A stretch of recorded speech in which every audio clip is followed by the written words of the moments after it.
Kartana is the third strongest physical attacker that the game has ever seen when going off base attack stats. Kartana has a base attack stat of 181, which puts it behind Mega Heracross and Mega Mewtwo X. This makes it slightly stronger than overpowered legendaries like Mega Rayquaza and Primal Groudon, who both have an attack stat of 180 base. You would think that a Pokemon with a whopping 181 base attack stat and a very good base speed stat at 109 would be deemed banworthy, right?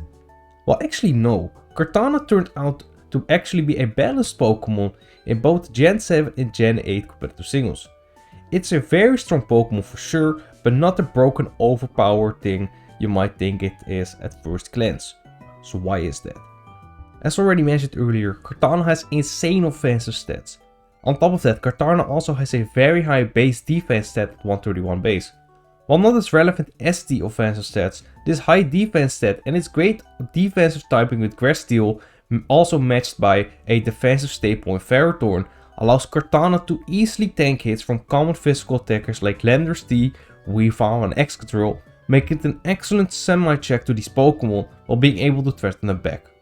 If it wasn't for its very low special defense stat, Kartana would also make an excellent check to special attackers like Tapu Koko, Tapu Fini and Tapu Lele. You can easily switch in once, making it a check to those Pokemon on offensive teams, but after that it's not surviving. All of this sounds super great, but there are two big factors that stop Kartana from being an overpowered Pokemon. These two factors are its offensive typing and move pool. The offensive type combination of Grass Steel is walled by Steel and Fire types.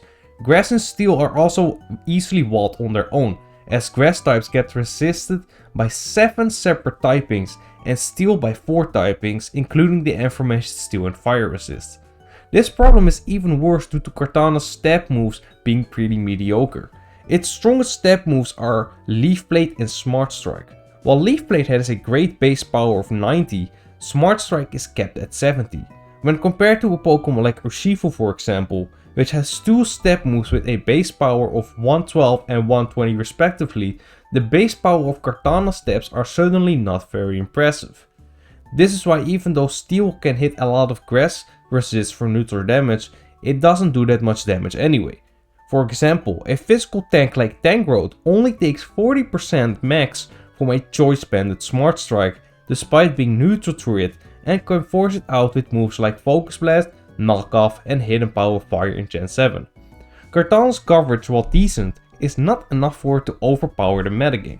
Sacred Sword and Knock Off are its best options, with these moves capping out on 90 and 97 base power respectively, and that's not taking into account that Knock Off drops to a 65 base power when the item is removed or the Pokemon doesn't have an item. Sacred Sword does allow Kartana to hit steel types that could otherwise wall it like Melmetal, Ferrothorn and Heatran for super effective damage. Even then, both unboosted and choice band sets cannot one-hit KO these Pokemon, with Ferrothorn being easily able to live 2 when it's unboosted. This is as important as that means that a check like Ferrothorn can still switch in later, which makes it difficult for Kartana to safely spam its stab moves by using a choice set.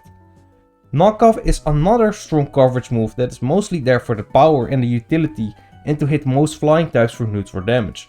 Even though it hits for neutral damage to most Pokemon, nothing likes to switch into a 95 base power move that is very spammable and removes their item.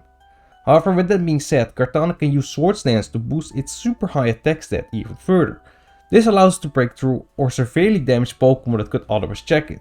This is super strong, especially with Z moves in Gen 7, but it does require some of these checks to take chip damage, or otherwise they can just hit it back and KO it.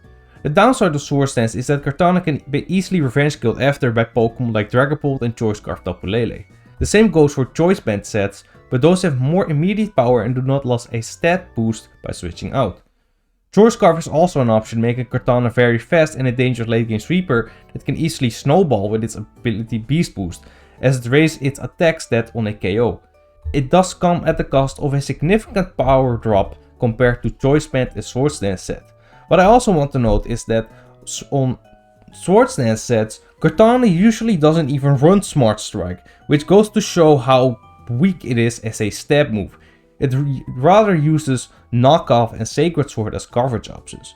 Overall, while Kartana is an insane offensive threat with its very good offensive stats and has some good defensive utility, there are quite some Pokemon who can check Kartana consistently due to its lackluster step combination and move pool. Most switch-ins are capable of checking the different sets Kartana could use, like Tornadus, Styrian and Corviknight. This is why Kartana is a balanced offensive threat, but not a broken one. Check out my video on the second strongest attacker as well if you haven't already, and let me know your thoughts about Kartana. Thanks for watching, and see you next time.